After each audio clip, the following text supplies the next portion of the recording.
Chris Christie.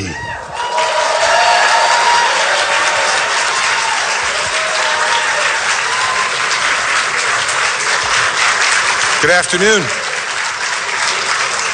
Good afternoon. Thank you very much. Thank you very much.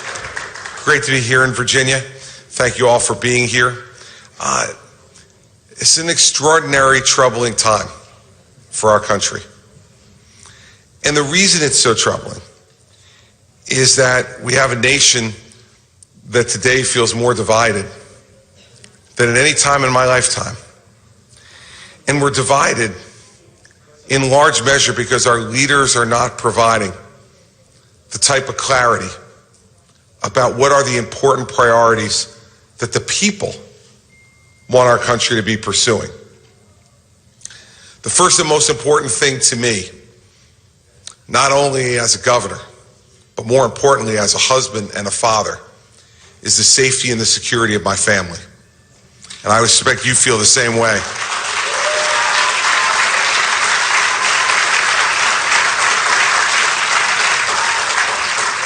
And that safety and security is not just about being safe and secure from threats outside this country. It's about making sure that we are safe and secure from threats of violence from within our country as well. We need a president who once again will put law and order at the top of the priority of the presidency in this country.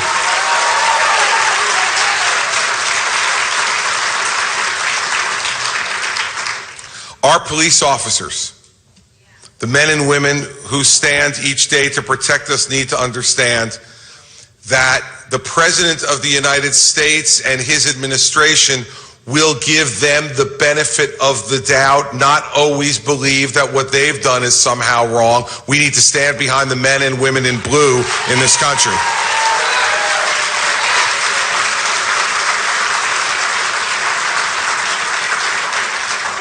I spent 7 years as a member of law enforcement, as the United States Attorney in New Jersey. And during those years, the president I served made it very clear to us that our first job was to protect the safety and security of the American people, and that every other priority, while important, fell in behind that. We need once again to have a president who puts the safety and security of our citizens first and does not blink or hesitate to take the strong action that needs to be taken to make sure that those both at home and around the world know that lawlessness will not be tolerated from anyone, no matter how powerful or lack of power that those people may have. Law and order needs to be the first priority once again in our country.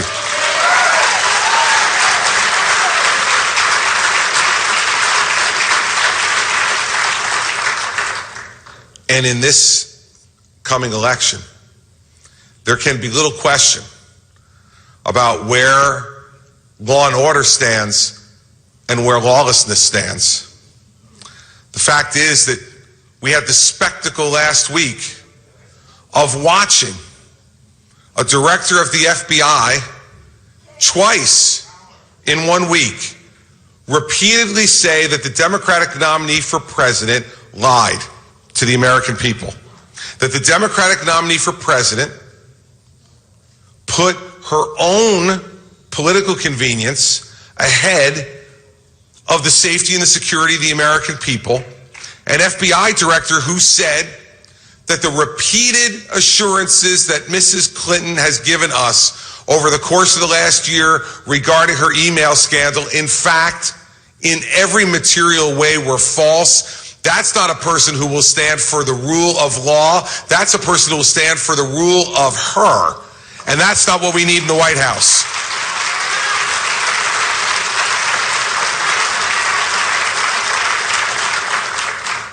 And everyone who's involved in law enforcement should be rightfully concerned if you have a president who puts the rule of law behind their own personal interess. I support Donald Trump and have for quite some time because I know that he will be the type of president who will put the rule of law first, who will make sure that the law is enforced aggressively and appropriately, and it will put people in his administration who understand that the rules in this country and the laws of this country apply to everyone, not just the least powerful, but also the most powerful. They apply to everyone.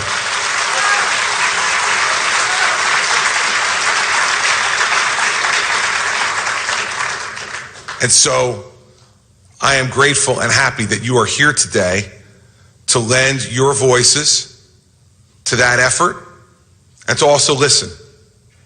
Listen to what these candidates have to say.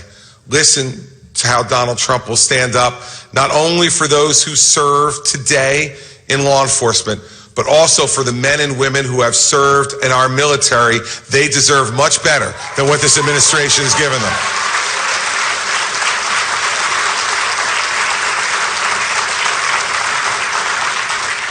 That will mean making tough decisions. That will mean breaking some China all throughout the government. It will mean stopping this pattern of accepting less than the best for the people of this country. We need someone who has always demanded the best from everyone who has worked for him and with him, and who will place the interests of the American people first and foremost. That is the person who is going to be our Republican nominee next week, and it is the person who I firmly believe will serve this country best as the next president of the United States.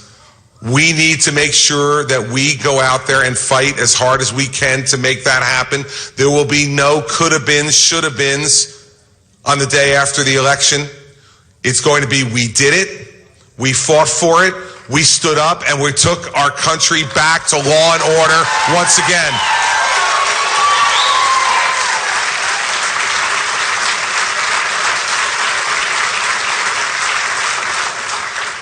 In the 7 years I stood as U.S. Attorney, I made sure that justice was both blind and fair. And we need to make sure that that returns to our country. It has left it in this administration, and we need to restore it. And that's why I'm so proud to be with the man that's here, and you're going to hear from him in a few minutes today, because he is someone who will make sure that he absolutely gives you the confidence every night when you put your head on the pillow that his number one priority will be the safety and security of your family. Thanks so much for being here today. It's great to see all of you again.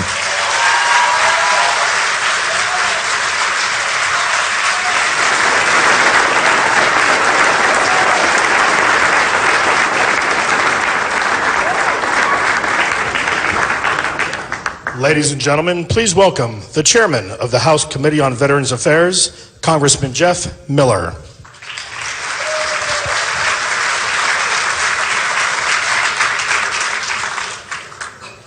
The great thing about a military town like Virginia Beach is that there are folks that understand what it means to take care of those that have worn the uniform of this nation. Unfortunately, in recent years, your government has not done the job that it's supposed to do for those who have served this nation. It's not for a lack of money. It's not for a lack of resources nor manpower. The Department of Veterans Affairs budget has quadrupled since 2001. They have almost 350,000 employees.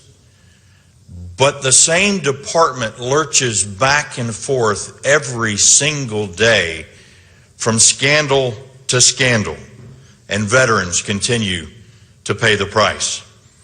What's missing is leadership at the top. As a candidate, Barack Obama promised veterans the moon. As the President of the United States, he has not delivered. His Department of Veterans Affairs has become a model of government dysfunction. What's worse is he refuses to defend a law that he himself signed that would give the Secretary of the Department of Veterans Affairs the ability to fire those that have done veterans wrong.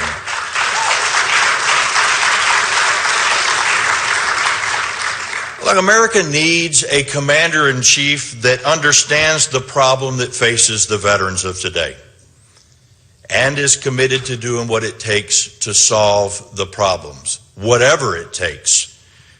We won't get that from a career bureaucrat like Hillary Clinton, who is so painfully out of touch with the veteran community that she thinks even though veterans, 40 of them at least in Phoenix, waited on a wait list and died, she thinks that it's been over-exaggerated.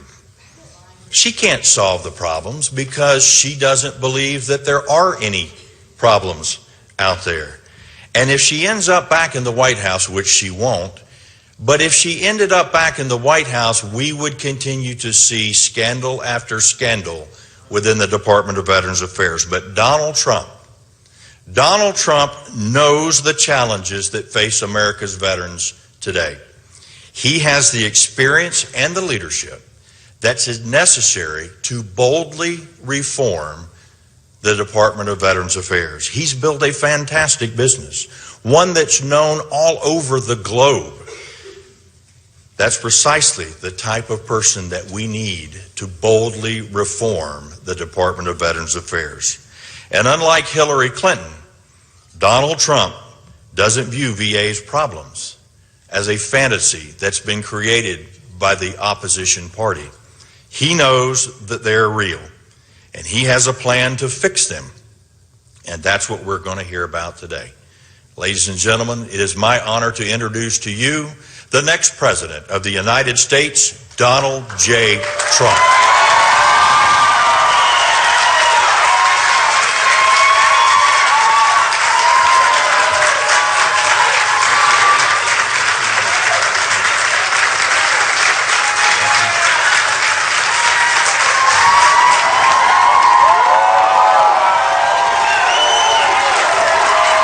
Thank you. Wow. What a great group. Thank you very much.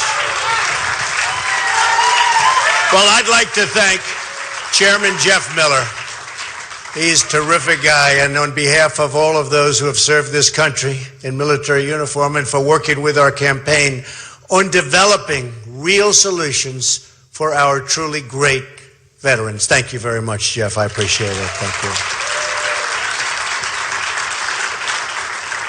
Before going further today, however, I'd like to first address the contributions of another group who serve this country in uniform, the men and women in blue.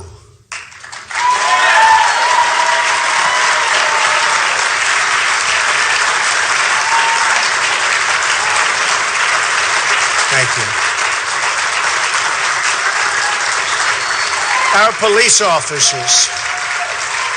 We love our police officers. Thank you. That's very nice.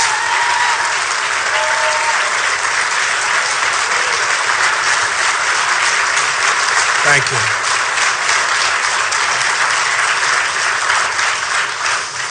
Our police officers rush into danger every single day to protect our communities, and they often do it thanklessly and under relentless criticism. They serve thousands of lives every year, perform countless public services every day, and yet their names will likely never appear in a single headline or media report. But I want our nation's police to know that we thank you from the bottom of our heart.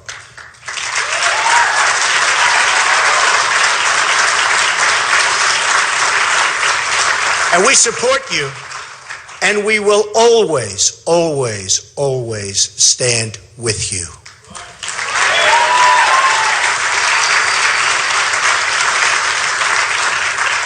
The attack on our Dallas police is an attack on our country. Our whole nation is in mourning and will be for a very long time. Yet we've also seen increasing threats against our police and a substantial rise in the number of officers killed in the line of duty. Very big rise. America's police and law enforcement personnel are what separates civilization from total chaos and the destruction of our country as we know it.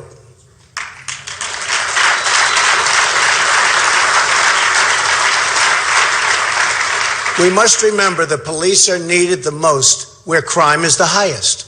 Politicians and activists who seek to remove police or policing from a community are hurting the poorest and most vulnerable Americans.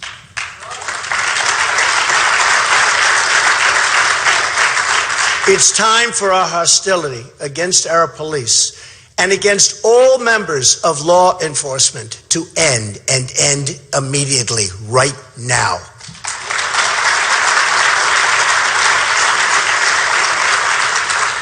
We went through an ugly chapter in our history during Vietnam, when our troops became the victims of harassment and political agendas. For too many police today, that is their daily reality.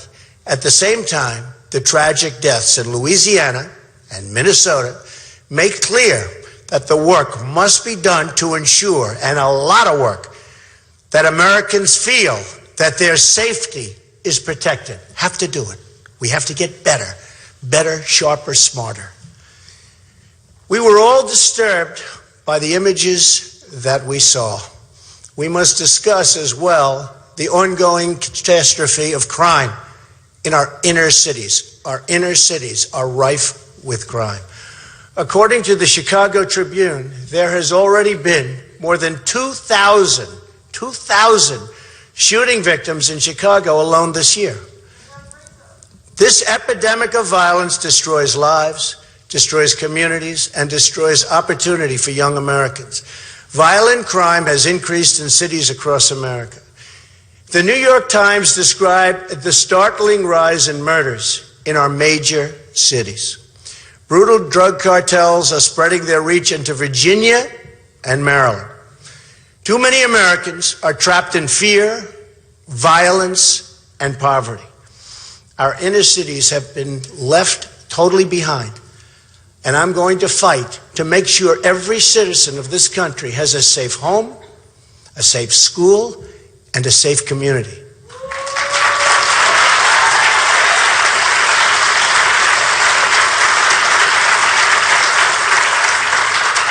We must maintain law and order at the highest level, or we will cease to have a country. 100%, we will cease to have a country. I am the law and order candidate.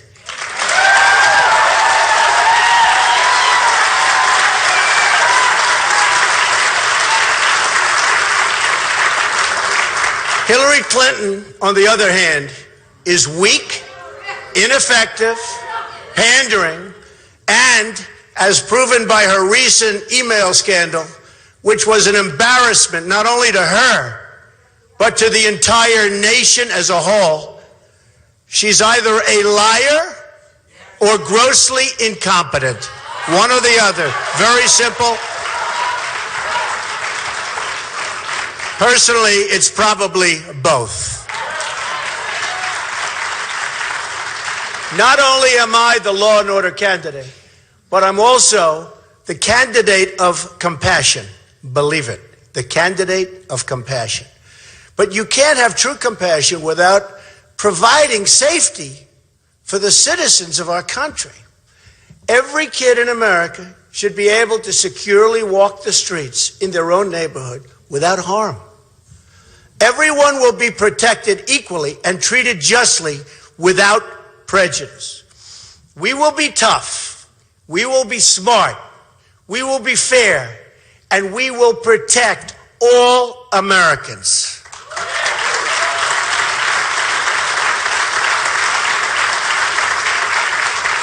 Without safety, we have nothing. It's the job of the next president to make America safe again for everyone. Everyone.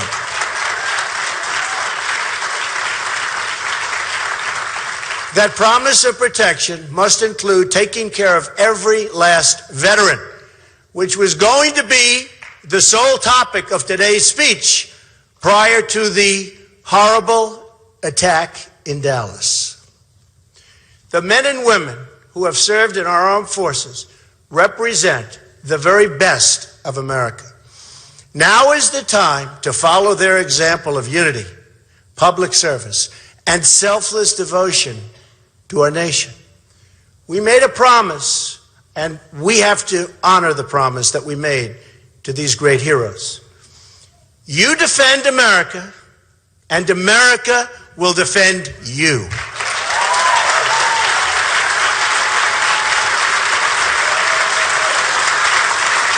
Thank you. Thank you. Thank you.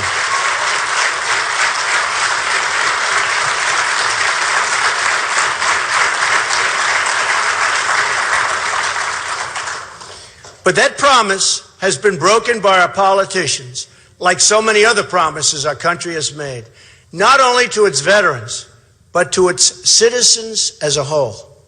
President Obama has allowed our Veterans Affairs, health care, all systems, really denied them the help and the support, and really has to do it. We have to get on the ball. We have to do it right.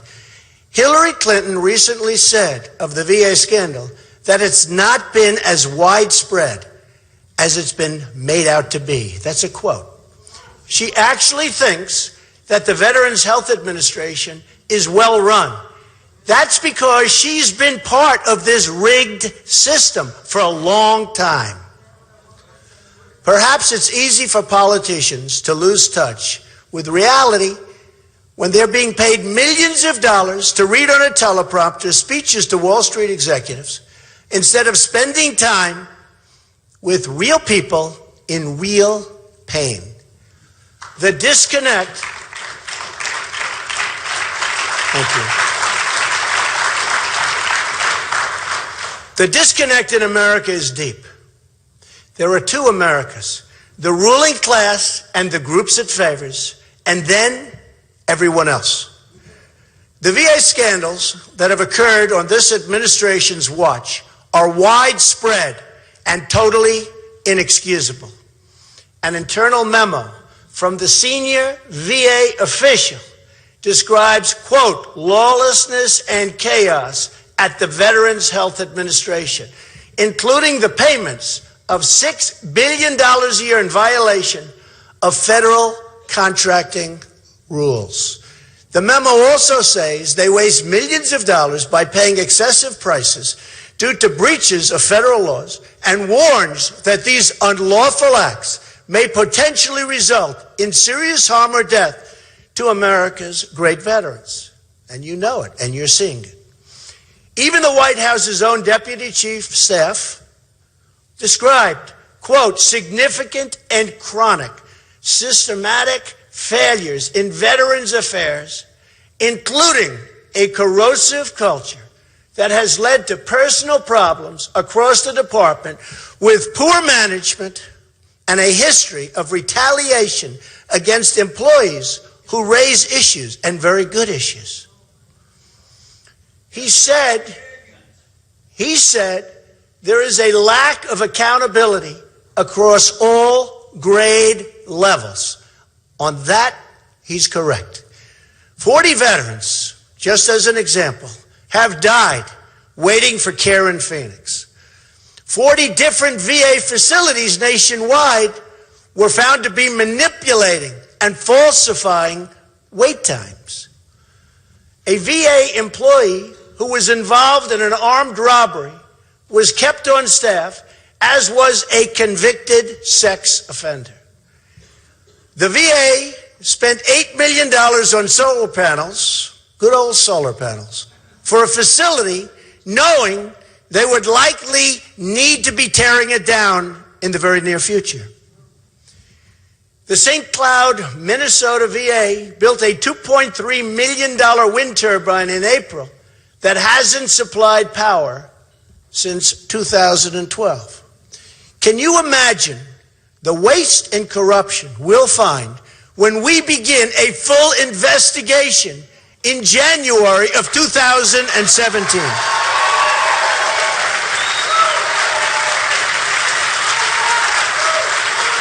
Thank you. Thank you.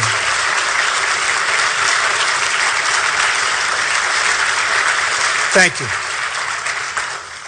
Most of those responsible have still not been held to account. Fixing this corruption will be one of my many and really highest priorities. And believe me, it will happen. I'm really good at things like that. It will be fixed, and that begins with a simple promise. Every veteran will get timely access to top quality medical care. Every veteran.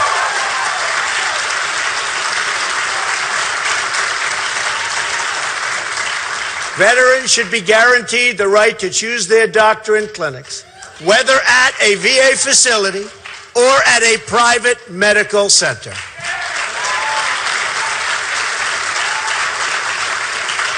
We must extend this right to all veterans, not just those who can't get an appointment in 30 days or who live more than 40 miles from a VA hospital, which is unfortunately the current and wrong policy. This promise includes guaranteed access to the best available health care services for our female veterans. They're not being treated right. We must also do more to help our veterans find jobs. Every year, large corporations bring in many thousands of low-wage workers from overseas and across the border to fill jobs that could easily be filled by our veterans. Veterans should come first in the country they fought to protect. They fought hard to protect us. They are going to come first in a Trump administration. They will be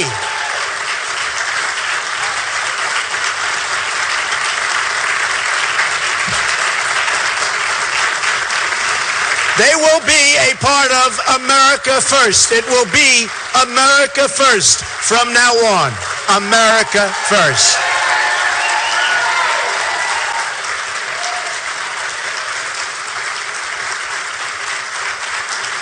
Thank you. Thank you. Veterans health care must also include the best mental health care. A shocking 20 veterans are committing suicide each and every day, especially our older veterans. This is a national tragedy that's not talked about. The evidence shows that if veterans are in the system receiving care, they are much less likely to take their own lives than veterans outside of this horrible, horrible, and very unfair system.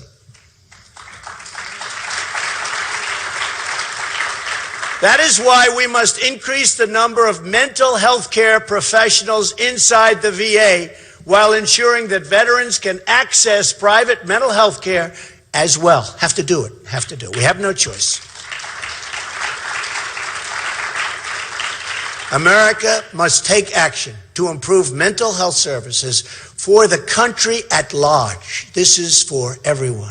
This includes expanding the number of facilities, integrating primary care and mental health care professionals, reforming confinement rules, very important, and making it easier for family members who see warning signs to get their loved ones to the care and of the care they need, especially in the many emergencies that we're having all over the country and doing nothing whatsoever about it.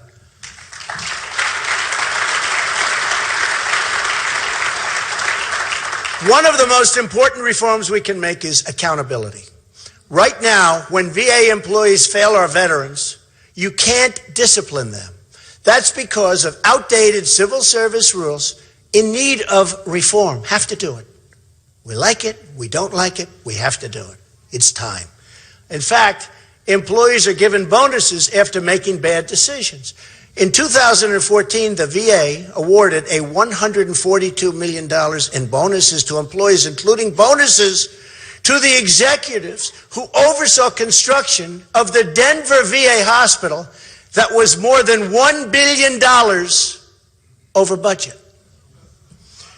Two other VA executives signed abuse, and they really abused, it was terrible, abused their authority to obtain $400,000 in relocation benefits. Currently a scandal, and we're doing nothing about it. It doesn't have to be this way. As Veterans Affairs Chairman Jeff Miller just said, and will say all the time, the VA is not sacred. The veteran is sacred. The veteran is sacred.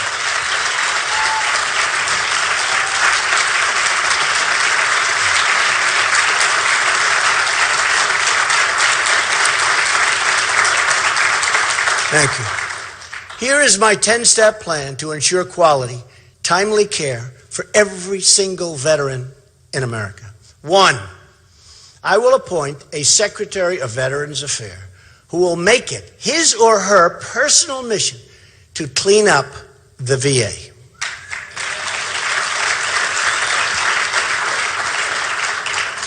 And this will be a person of great competence. This will not be a political hack.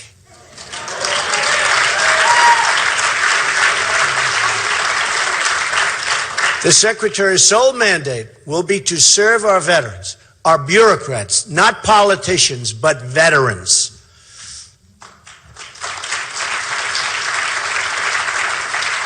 Amazingly, President Obama's VA Secretary recently downplayed concerns about waiting times by saying that people also wait in line at Disneyland. So what's wrong with that, right? 2, I'm going to use every lawful authority to remove and discipline federal employees or managers who fail our veterans or breach the public trust.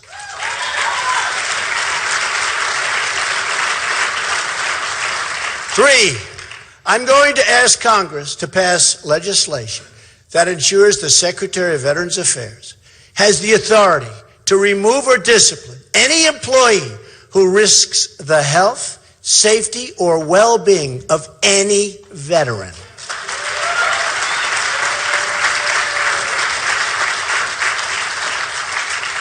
4, I'm going to appoint a commission to investigate all of the wrongdoing at the VA and then present those findings to Congress as the basis for bold legislative reform. 5,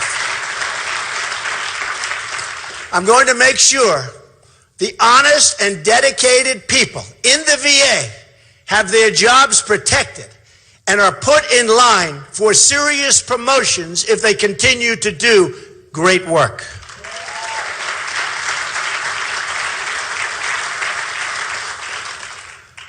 I will create a private White House hotline.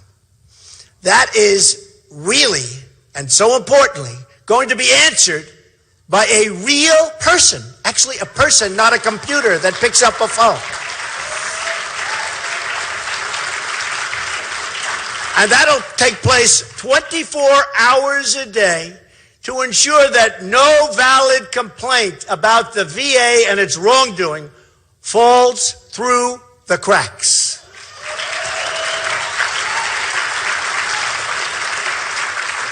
I will instruct my staff that if a valid complaint is not addressed, that the issue be brought directly to me, and I will pick up the phone and fix it myself if I have to. Believe me, I will fix it.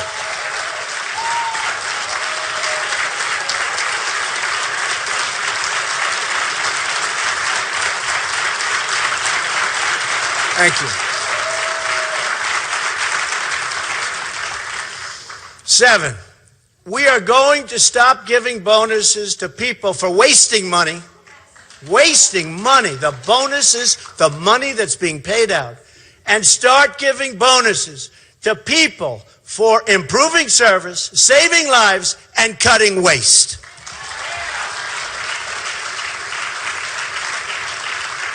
If an employee finds a smart way to save a large amount of money that also creates really better outcomes for our veterans, then a small, responsible portion of the money saved will be given as a one-time bonus, and the rest will be returned to the taxpayers, and it will be a lot.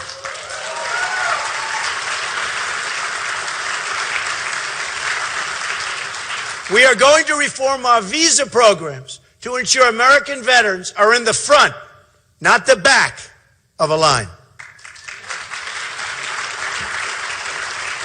9, we're going to increase the number of mental health care facilities and professionals and increase the outreach to veterans outside of the system, of which there are many.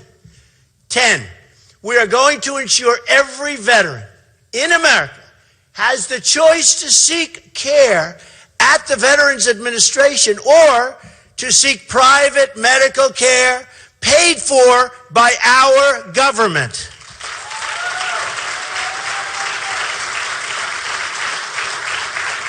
Never again will we allow a veteran to suffer or die waiting for care they so richly deserve. These are our great people.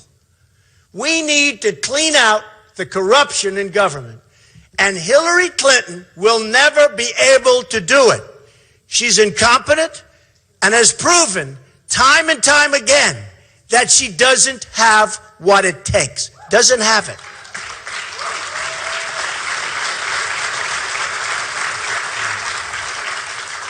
Crooked Hillary Clinton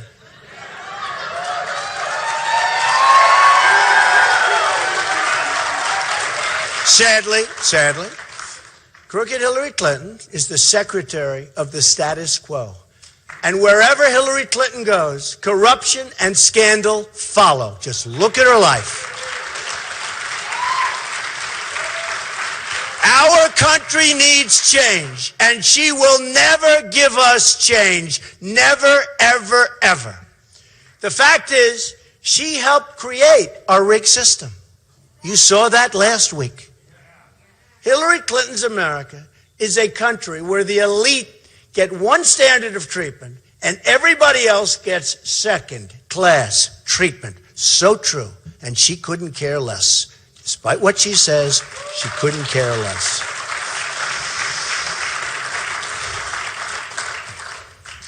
The rigged system refused to prosecute her for conduct that put all of us, everybody in this room, everybody in this country, at risk.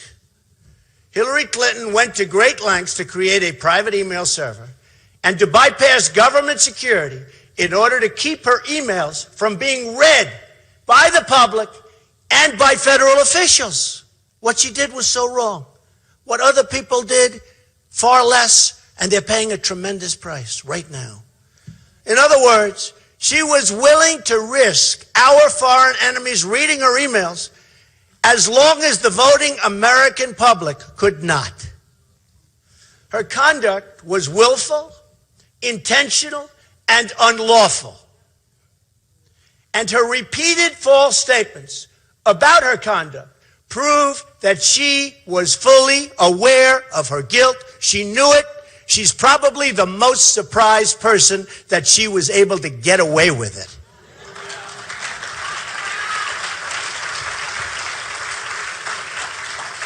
This was not just extreme carelessness with classified material, which is still totally disqualifying. This is calculated, deliberate, premeditated misconduct, followed by a cover-up that included false statements and lies to Congress, the media, and the American people. In fact, when the FBI interviewed her for only 3 hours during the 4th of July weekend, her interview was not recorded, and she was amazingly not even under oath. You didn't know that.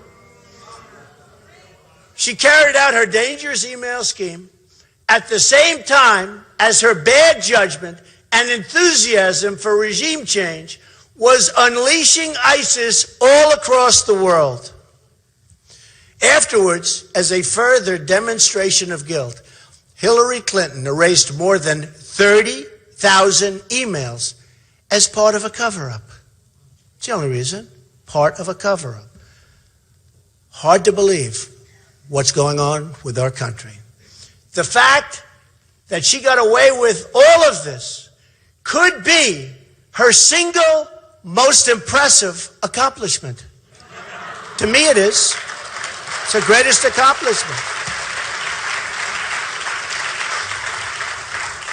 When thinking about her email destruction, let's not forget many foreign and corporate entities and other special interests with business before Hillary Clinton's State Department were making massive financial contributions, folks.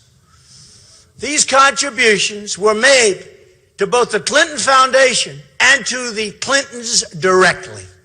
If elected, Hillary Clinton would become the first president of the United States who wouldn't be able to pass a background check. She would not be able.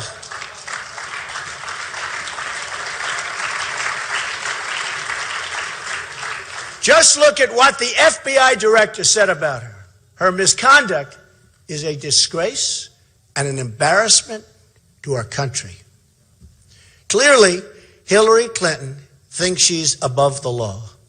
Come November, the American people will show her that she is not above the law.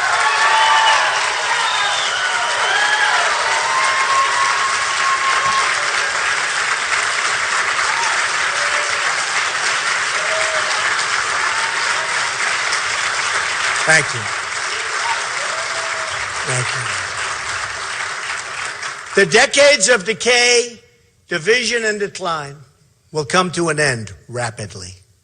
The years of America's greatness will return. We are going to become, for the first time in a long time, one united country.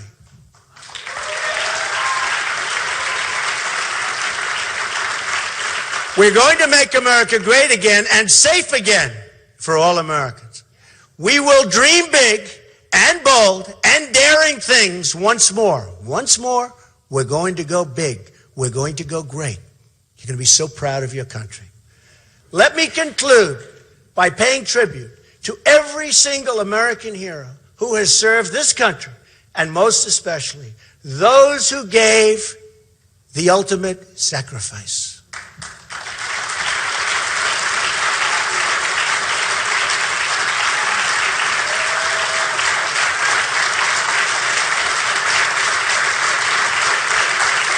Thank you.